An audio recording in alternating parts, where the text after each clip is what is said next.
Welcome to GlobalFindr, the podcast about kingdom wealth. You are so welcome. I am Quasim Payne, your host. This podcast is all about financial wealth, about struggles financially, how to deal with it, how to go about it, and also when you make money, how to steward your money. I am honored to receive a good friend of mine. He's a father, husband, entrepreneur. He has multiple businesses and he have helped many people building a business. Welcome to the podcast, my own friend Godwin Yes, sir. Arjen. Thank you, man. Thank you. Yes, sir. Welcome, welcome, welcome. Thank you, my How friend. are you? How are you? How am I? I believe that's a very important question because often we just say, I'm fine, I'm good, That's I'm true. well. But when someone asks me this question now, how am I want to take time to really think, how am I doing? Am I fine doing with God? Am I doing fine with the people around me? Are people happy with me? And in that split second when I think about it, I can say I'm fine. I'm doing well. Amazing, amazing. You shine, man. Thank you, sir. You shine, you So, shine. happy wife, happy life. Hey, wow, that's good. That's good. That's true, though. That's true. So, no, I'm so glad and honored that you are here. Thank you so much for making time because I know you are busy. Maybe you can receive a call right now and you have to leave, you I know? put it on airplane mode, So, Maybe we can maybe be Pastor disturbed. Byron is calling you, you know how it goes? so Huh? when he calls, to be honest, I need to leave. You Man. have to go, yeah? You have to go. I know. We are glad to receive you, man. Thank you so much. So, who are you, by the way, That's for a the very people good who don't question. know you? So, tell us more about yourself. My name is Godwin, so God win without the S at the end, so I never lose because He Wow. always win. Hey. I am 33 years old now. I'm a husband.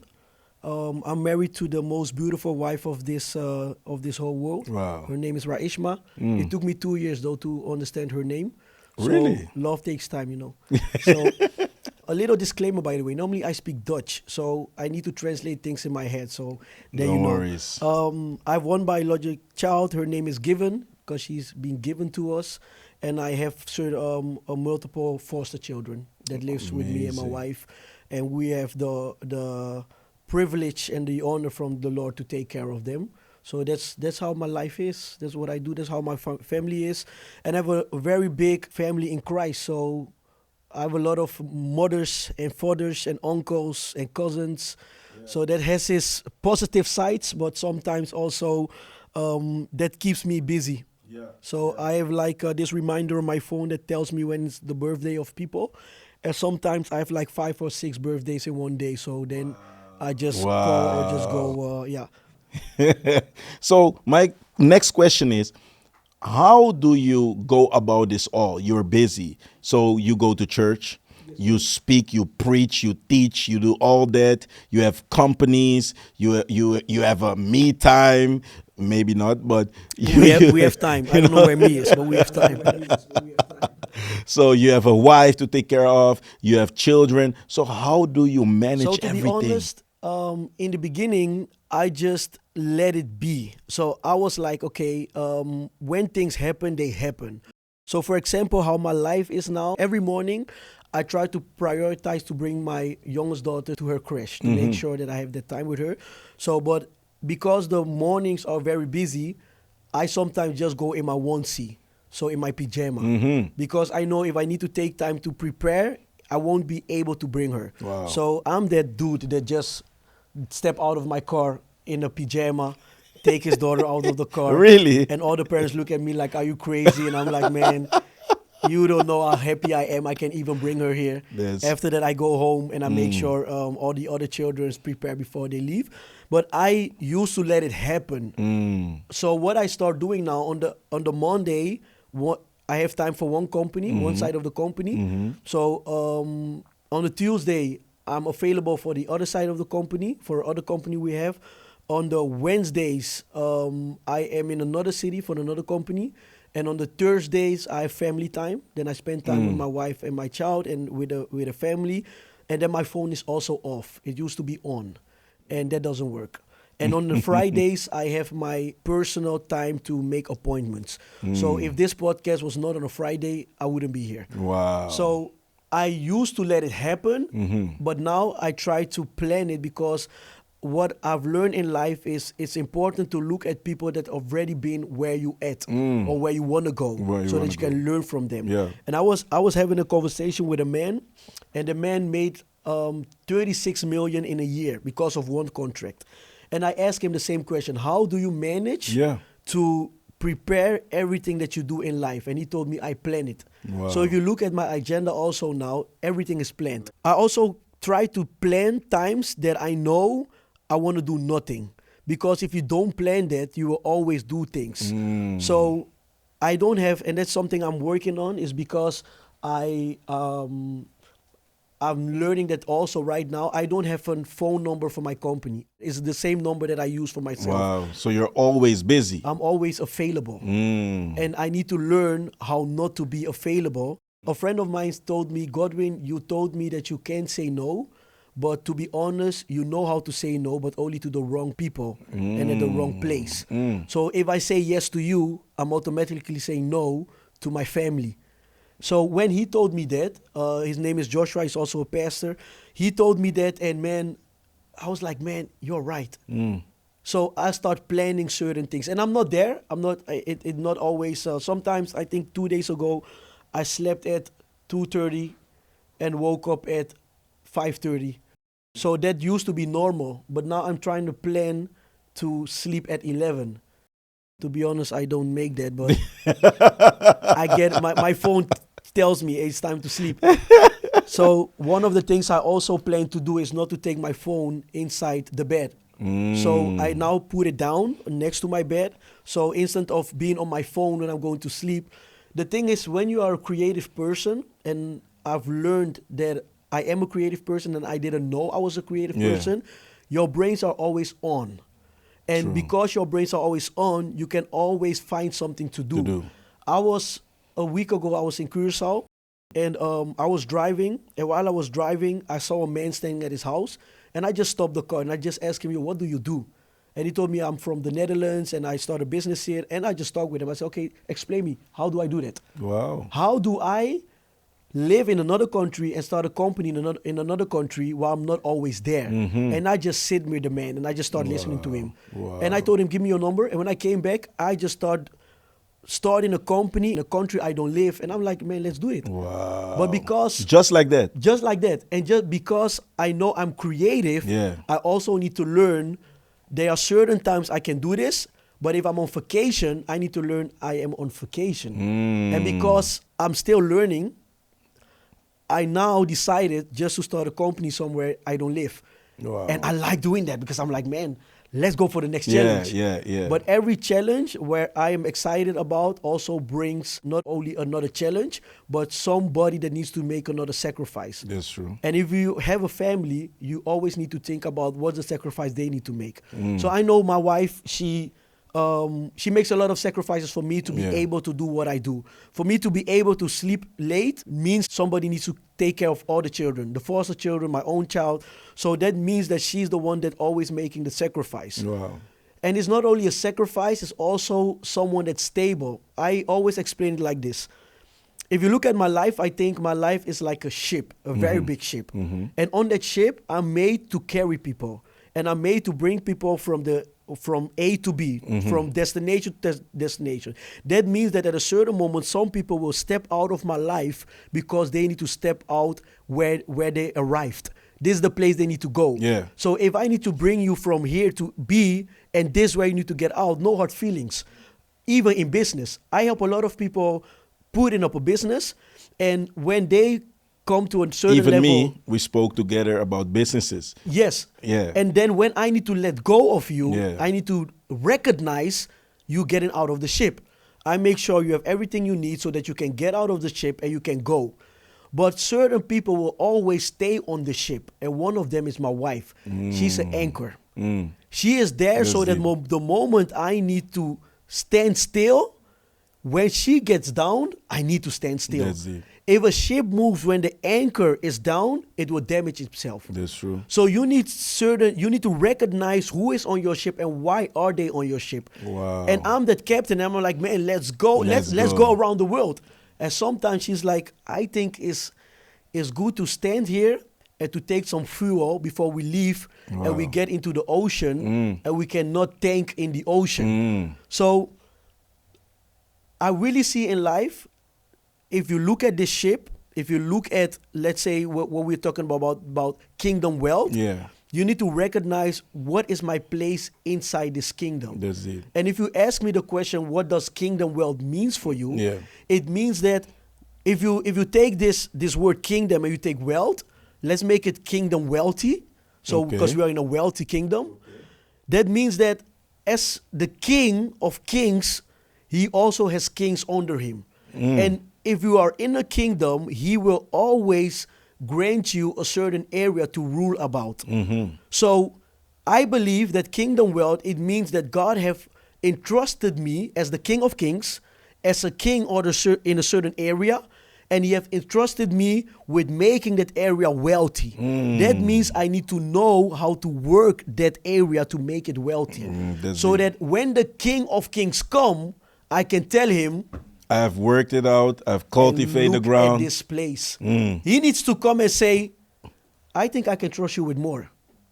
He needs to come and say, oh, so you tried to plant a tree here, but you saw that there wasn't the right environment, so you went somewhere else in that same kingdom to plant that same tree, and that tree is now rising up. Wow. So kingdom wealth means that we are stewardships of the thing that he gives us. And that can be something small. Let's be honest. If my wife takes good care of the family, I can go. But if she is not there taking care of the family, I cannot do the things that I do.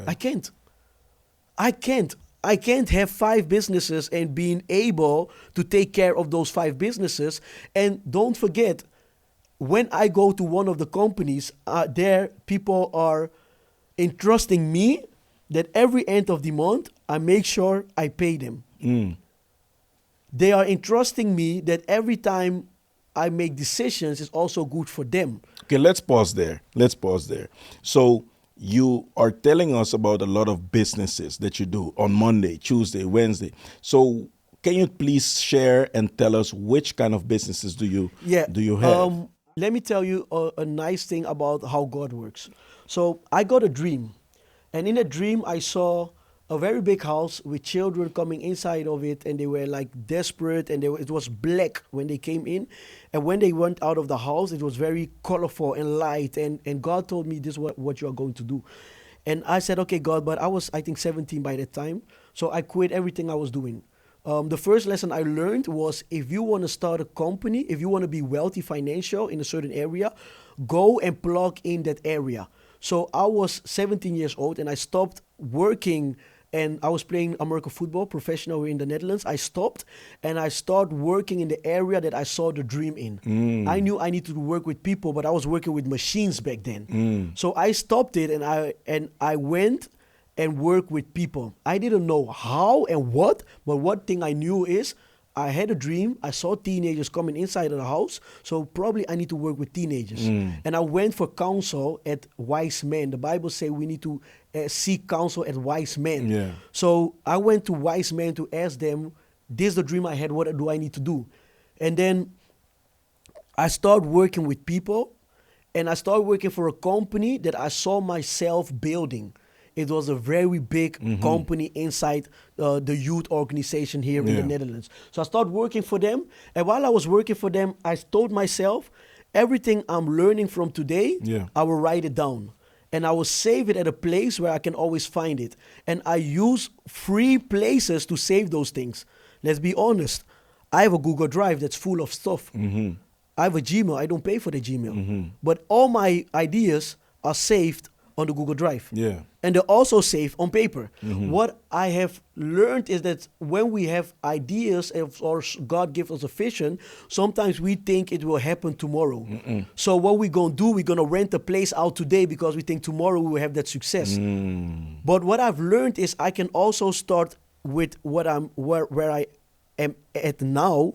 If God gives you an idea to start a restaurant, start cooking in your house that you're already doing every day. That's it. And start inviting your neighbors to come and taste come and taste the goodness Yeah. that God has given you. And if they tell you, man, this is good, one of them will go and tell another neighbor that you are cooking good. And That's then true. another will go and tell another. And That's before true. you know, you can even start in your house just inviting people to come and eat and taste the gift that God has given you. So don't start with a big thing yet. Just start small. And to be honest, go and work in a restaurant while you're doing that. And if you're doing that and you're learning, then you can copy paste, because nothing is new on this earth. True, because a lot of people think it's only about cooking. No, it's about serving people, Bro. speaking to people, how to communicate, how to manage the building, how to manage the people, how to manage your finances. It's all about those things what you don't see. Bro, It's not only about the things that you see. Stewardship. I love the story of Joseph. Joseph that was sold by his brothers. You know, one of the things in the whole thing I'm telling, I like to make things biblical. Let's look at the story of Joseph. When Joseph, I'm going to skip a whole part, but when the Pharaoh called him and he translated the dream, the Pharaoh was searching for who they will send to accomplish those things that Joseph saw in his dream.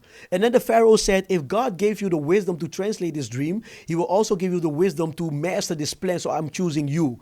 So it said something about the character of Joseph. It saw that they could rely on him.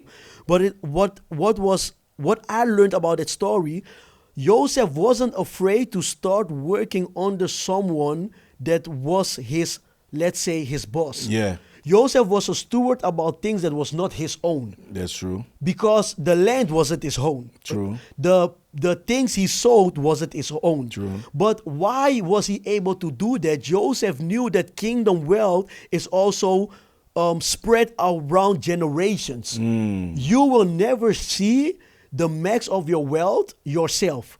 You will see that in the coming generation. So Joseph was able to know, if I steward this thing good, my children's children will be able to Yeah. provide from this. Yeah. So when he saw his brothers, he understood one thing. He said, I think it's Genesis 45:5. He said, don't blame it yourself. It's God that sent me here.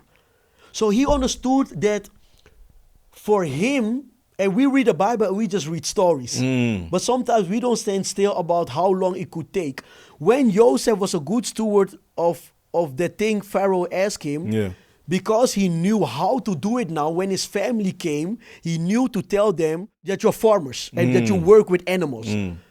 Tell them that you do that, because then I can send you to a certain place. And why he wanted to send them to that place? Because he knew if they grow there, that place will be very good for them. True. So he served under Pharaoh for a very long time. Then he saw his brothers. And when his brothers came and his dad came, do not forget that this was the people that Moses brought out of Egypt. If Joseph wasn't a good steward, if he wasn't obedient to the Lord, he would miss out being faithful in the small when he was locked up. He was faithful. Can you imagine that the man that needed to come and call him took 2 years? I think it was the man that was bringing wine. He told Joseph told him, when you get out of this prison in 3 days, don't forget me. True. And then you just read the Bible, and the Bible just say in the next chapter, 2 years later. You just read 2 years later. Let's imagine how it's long long. 2 years is that Yeah. someone forgets you. Yeah. He forgets you for 2 years, bro. True. And then Joseph just became one of the mightiest men of that whole country. Joseph could have said, I'm going to put this man back in jail because he forgot me. Let us not forget Potiphar. His wife said Joseph wanted to rape her. True. And then he got into jail. Joseph could say at that moment, I'm going to take revenge. So kingdom wealth also means when God prosper you, it's not to go and take revenge of no one. Deep. Yeah. It's not to go back and see who did me wrong, because that's what the world does. The world tells you that when eye for eye, when someone does you something, you need to do the same thing back. True.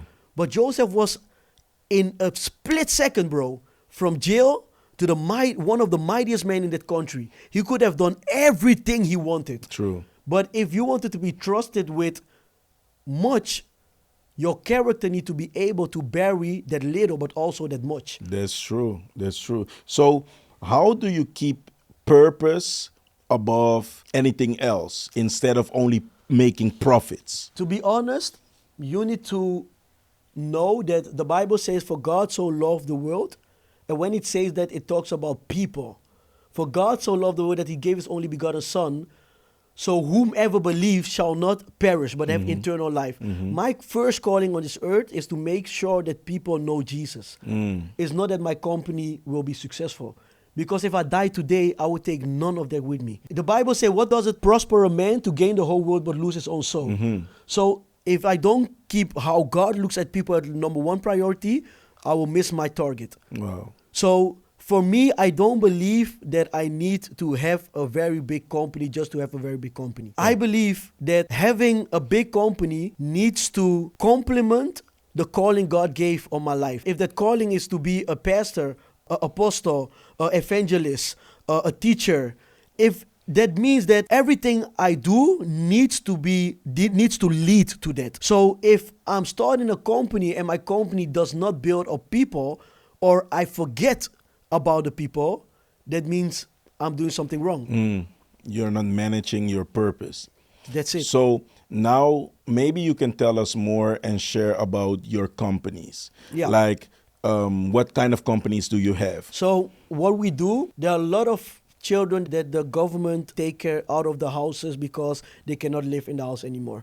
What's also so is that there are a lot of children that they need guidance every day. So what we do is we provide those guidance and we provide those houses so that the children can live in. What I thought that I needed to do is I thought I needed an organization that was just there to help people. And that is also what we do. We do help people, and people are a number one priority. But what I also learned during the years is that you have a corporate side of a company, and that corporate side also really needs to be on the right place. Why am I saying that? I'm a giver, and I know that I'm a giver. I've learned because I grew up without having anything. And when I made my first, I think it was like $100, my first €100, I went and buy a pizza and a doner kebab. That's like a bread. So that was one of the moments I felt the most rich, like the most rich person on earth. Wow. Because I didn't need to share it. So I think once a month, I always call a friend. His name is, we know him as Shock. I call him, and then I FaceTime him with that doner in my hand, and Really? I tell him, is that time again? Wow. So I have managed to know that for me, what feels like being rich is to be able to buy something and I can eat it alone. Because when I grew up, I needed to share everything we had. So I know what it is to have a little, to be poor. But my grandmother always gave to people, so I saw it. My grandmother, she's the one that raised me up. So I saw that she always gave from what she had and everything that came in. So when I started companies, I started giving of everything I had. But the corporate side of my company, I needed to learn that if I'm the owner of my company, I work for my company. So when I give out of my company, I'm giving seed and I'm not giving fruit. Wow. So I learned at a certain moment that if I want to give, I need to make sure that my company is so healthy that at the end of the year, when I pay my taxes, because the money after taxes is what belongs to me. That's true. But I used to give before taxes. So that means I was giving seed that wasn't even mine. Wow. So while I was giving that, at a certain moment, I was like, man, God, how come when I want to invest in this or invest in that, it doesn't go how I want it to go? And give Caesar what belongs to him. Give the company, give the land where you live in what belongs to them before you take what you think is yours. Yeah. So when I started learning that the corporate side of my company is so important because they are the one that takes care of all the taxes, they are the one that takes care of the rules that I need to live for. After that, oh man, then I can be a blessing. Wow. After that, I can give. And I still give out of my salary. Yeah. The salary I get, I give 10% my tithes to the church. I give 10% to the poor. And I give 10%, I want to call it, to keep learning and to be sensitive how to give. Okay. So that 10%, every month I just give to people. Just random people. So random people. If I'm in the line of a supermarket, I pray. I say, God, can I give to? Just show me who I can pay the groceries for. You remember that day we saw each other at a gas station? Yeah. You remember? Yeah. And you said, this time, don't worry about it. I will pay it for you. And he paid my whole gasoline. And it was amazing. Thank you so much. If you are watching this podcast and you are enjoying, please don't keep it for yourself. Share it with your family, with your friends, because somebody needs to hear this. So I think what we need to understand is, you will always remember that moment. And that's a moment where God showed himself just because of someone that was willing to be kind. And because I asked God, if I die, I want you to remember me as, there was that guy that obeyed God always. I want my life to be pointing directly to God. So I could just tell you, hey bro, nice to see you, man. And I just walked away, and it would be just another person you just saw. And I know we know each other, but every time I see people, I want them to experience God in a new level. You said something key. You was obedient to God. Yeah. But the thing was, you didn't know I was struggling back then. I only had like 30 euros to thank. I didn't have any more. Wow. So it was God-given. Because you came along, we saw each other at the right time, at the right moment. But for you, it was just kind. For you, it just was, let me do something fun. Let me do something kind for somebody. But for me, God knew it was a prayer answered because I was struggling back then. Wow. So thank you so much for being obedient. Bro, thank God. By the way, I drive electric, so I don't know what I was doing at a tank station. Oh, wow. I don't use fuel. But what I really believe also is God knows. And that's where you're saying something very important. But God can only work through people that are willing to be a channel. So the moment I stepped out of the car, it was just in a split second. And sometimes I really believe, bro, everybody has this because God always speaks. That's true. It's in a split second that God tells you, go and greet that person. Give. Just say hello. Just say hi. But a lot of times we are doubting because we think that we are the one telling ourselves that. But if you don't plan to be able to be, that God can use you, when God plans it, it feels uncomfortable. That's true. So because I planned every month to separate my tithes, to separate what I give to the poor, and to separate what I just give away, the moment I told you, thank your Carrefour, I knew I took away the 10% out of my salary, and I'm able to pay even, I didn't know what a food tank was. So I don't know if it's 100 or 200 or 80. What I do know is I had a certain amount, and I know you won't tank for 500 euros. No. So I can just tell you, bro, put that thing full. And I didn't do it because I just knew you. I did it because I really felt God telling me, bless this guy today. Wow. And I just do it. And I also do it by people that sometimes I don't know because God tells me to do that. But it has everything to do with preparation. Being wealthy in God's kingdom has to do with preparation. Are you prepared enough so that God can entrust you with that big, even if he entrusts you already with that little? So when will that little become big? So when will that little thing that God has given you, when will it grow? We never know. True. That's why sometimes we go through a process in life. A lot of times we think everything what you said about Joseph, he needed the process of the prison. He needed to go through that time, through the season of dryness, of struggling, to become the prime minister. Why? Because God always teaches us during the struggle. We can always learn something during the valley to come out stronger. Maybe it's to help others. Yeah. Maybe it's to say like, I've been through that, because you said, now I can give back to the poor. Why? You have been through it. You have felt it. Now you know how it feels. To be honest, sometimes we make a plan of our life, and then we say, by this time, I'm supposed to help the poor, but I'm joining them.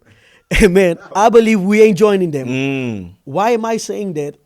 If we look at who the King of Kings is, and if we talk about kingdom wealth, we don't serve a poor God. And I'm not here to preach about like prosperity gospel. But to be honest, to be frank with you, we don't serve a poor God. That's true. We don't serve a poor God in finance, in knowledge. So if the King of Kings and let's neutralize this. There are certain people that are called to really live poor. Like God have called them, and they know they are giving everything away because they want to strip themselves off of everything that's from this earth. There are certain people, they have the calling for that.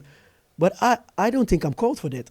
Me neither. So if I'm not called for that, why should I take a burden on me that's not mine? Oh yeah, that's good. So that burden That's will be heavy, man. So if I know that I'm called to prosper, then that means that I need to have that character so that I can hold on when I do prosper. But also, I need to remember, and that's, I think, the biggest mistake we make, whatever I'm doing today, the results, maybe I will not see the fullness of that result. Wow. Let me ask you one thing. Have you ever met Abraham? No.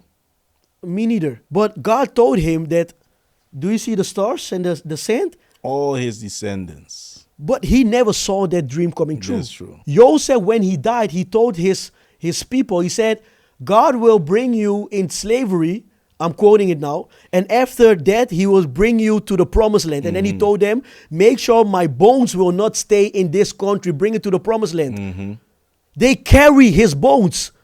He wasn't there, but they carry it. You say something key. The thing is, that's why a lot of people are asking themselves, why did Moses die and nobody knows where God has buried him? Why? Otherwise, the people will take his bones and bring him to the promised land. And then God will mistreat his own word. Because he said, you will not see the promised land. Yeah, that's very deep.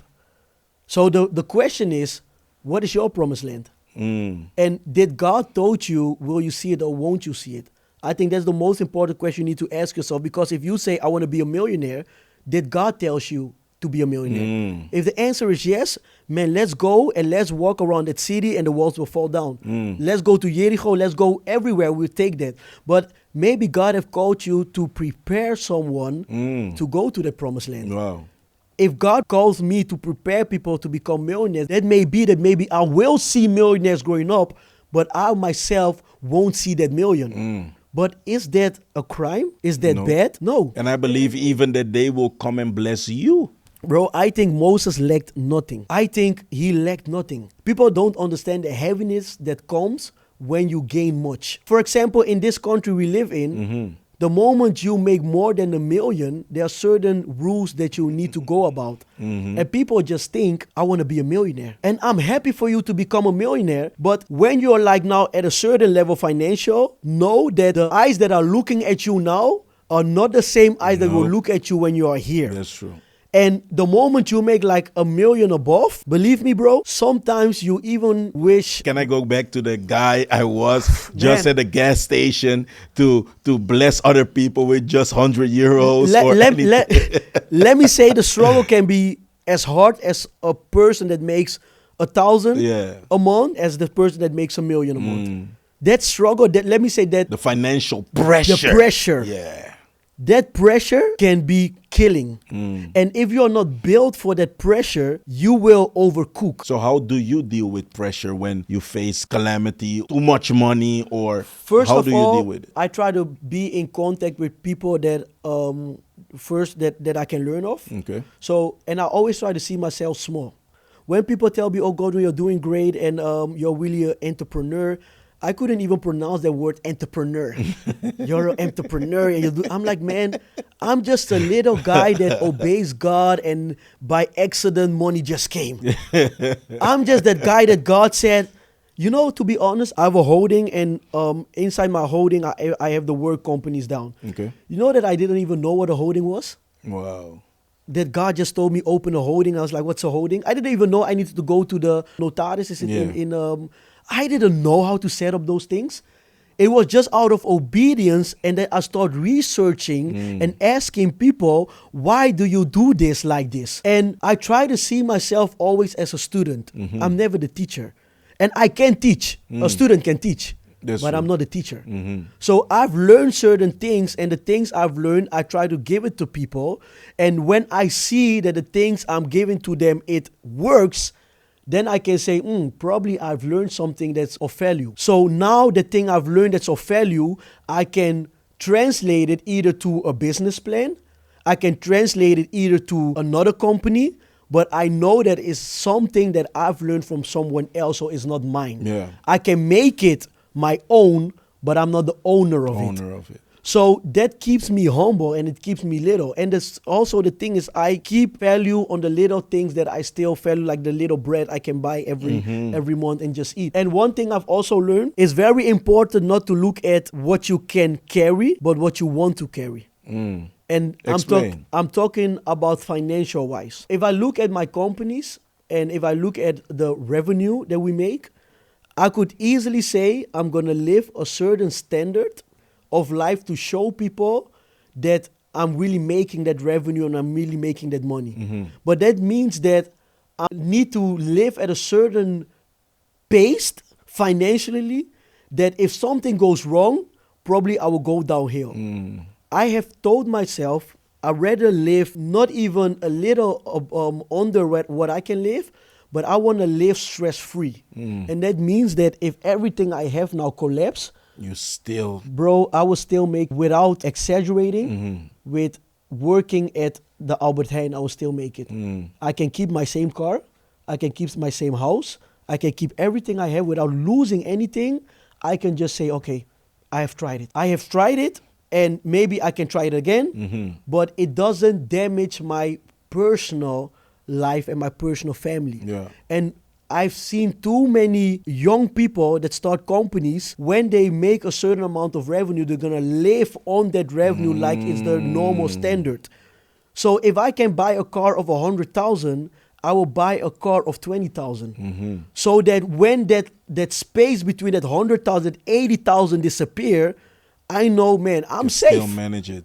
Yeah. If we get a crisis right now in the Netherlands, I'm not a prophet, but if we get a crisis right now, I can tell you 70% of the young people that have companies, they won't make it. Wow. Not because the company is not well, it's because they are living above a standard. And to be honest, I do believe one day they will live that as a normal standard. But my question is that for now? Is it for now? And why can't we wait for 10 years? Wow. Why can't you be Joseph that's just taking care of the things he need to take care of? Joseph never lacked anything when he was the right hand of the Pharaoh. But he wasn't the boss of everything. That's true. But he didn't lack. And sometimes I think if we were in the shoes of Joseph, you said it good, God forms your character so that you can take certain things. If Joseph was too early there, he would have killed his brothers or put them in jail for a longer time, not as a joke, but just put them in jail because they sold him. Or he would sell them.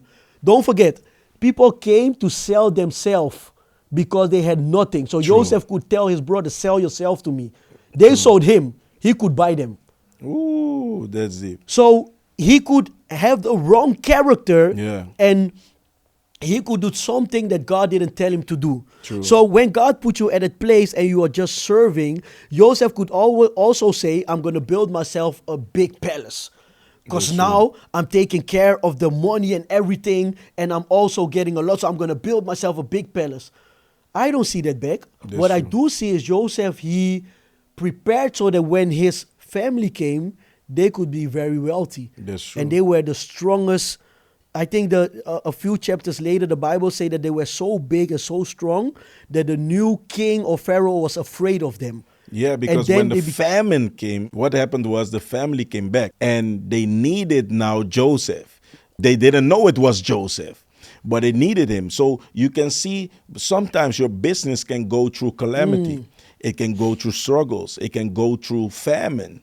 But the thing is, what you said is key. You have to build it according to a certain standard that when famine comes, when the calamity comes, it can still stand.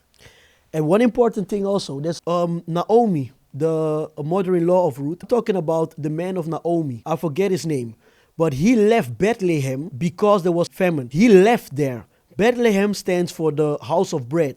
the house where God provides. So for anyone listening that started something outside the will of God because they thought it was a good opportunity, go back.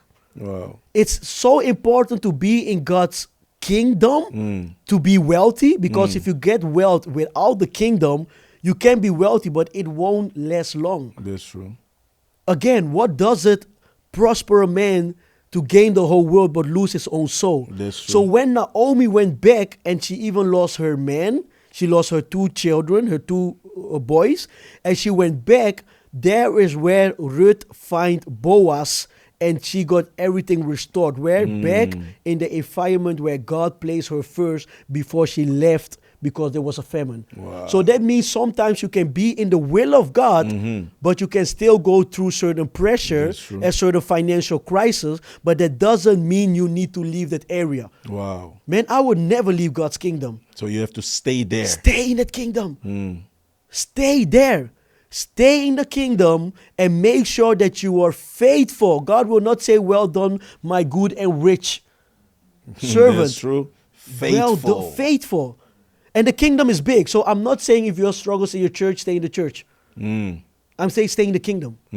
So sometimes it takes for you to leave a church to become connected to another church, but you are in the kingdom. Wow. And if for example, I left the church where I used to go because I was looking for a church that was more apostolic. Okay. A church where they could send me knowing that I would come back, but I'm outside there doing certain things to build up the kingdom. Yeah. But I never left the kingdom. I never said, God, I'm going to leave you because I don't feel at home. There will come times, to be honest, and I don't know why I need to say this, but there will come times that you won't feel comfortable standing inside that piece of kingdom, that place where God has placed you. But be faithful to the king that placed you there. Be faithful to the king that gave you the assignment to rule in that kingdom. I think that's the most important thing we need to do as Christians. So how are you building something that is impacting future generations? First of all, just start building. You know, how am I building it? If I look at my own life, I try to value people what I said before, like how God valued them. So everything I do, for example, in my company, what I do now is when I hear like it's somebody's birthday or someone did something great, I start to appreciate them. I even want to go to a certain place in the company where we will pay people to be free and to do something for someone else. Wow. So if someone works for 5 days, I'll tell them you will work for 4 days, and the 5th day, you will do something for either a neighbor or for someone else. And still get paid. Wow, So amazing. You will just take time that the company pays you to do something for someone else, knowing that God said we need to love our neighbor like ourselves. I will not always tell them I'm doing this because I'm a Christian. I would tell them I'm doing this because it's the value of the company. So that makes I'm making biblical values my own inside my company. That's good. Giving to the poor. Every time I pay my taxes and I make profit, some of that profit will go to the poor. It will go to investing in the kingdom. Why? Because that's what God asks of us. God don't look at me as a business owner. He looks at me as his child, and I am entrusted with a business. That means everything I do and I have a car now. I said I think it was in Byron's church. I said, I was praying for that car, and I said, God, I don't have that money, but I want that car. And I started my business back then. I just started. And it was my dream car. And it's that, Lord, I want it. And the first thing I told God, I said, God, if you give me that car, whenever somebody is getting married or having a special day, if they call me, they can use that car. Wow. Because it's not my own. Yeah. Did the time came where you get tested? Tested? That car is us. That car doesn't belong to me. It belongs to us.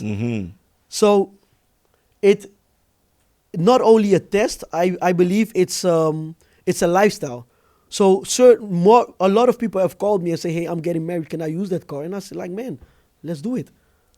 Wow. Let's do it, because it's not just a thing that I want to be able to say, but I want to live it. So if you're asking me how do I build something like that, is, first of all, just start, but also keep yourself close to the basic principles you started with. Don't lose that. And the moment you're not here anymore, for example, when I leave, when the Lord takes us, when I'm not here, when I die, I pray that it will still be like that. And if it's not like that, I've done what I'm supposed to do. Yeah. And then I also need to leave it. So don't be afraid when you are expanding in your business to entrust people with certain areas of your company, That's key. because they will not always do it as you wanted to do, that you would do it.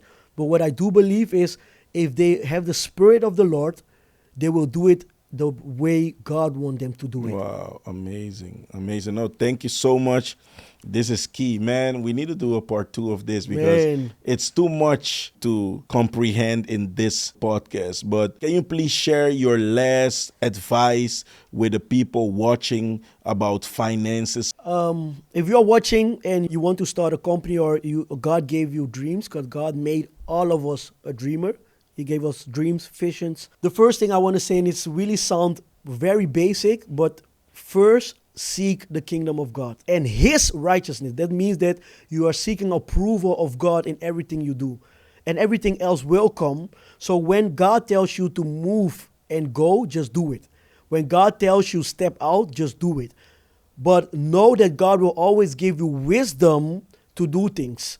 So, for example, if God told you that you're going to start a company to help people and you're going to do it through clothing, first see God. God, what's the name of the company that I need to have? And what is the impact you want me to make? All right. Then you're going to ask God, okay, God, who is the person I can contact to make this happen? While you're doing that, don't be afraid to go online and start making your first t-shirt, so that you can feel how it is to make that thing that you believe God told you to do.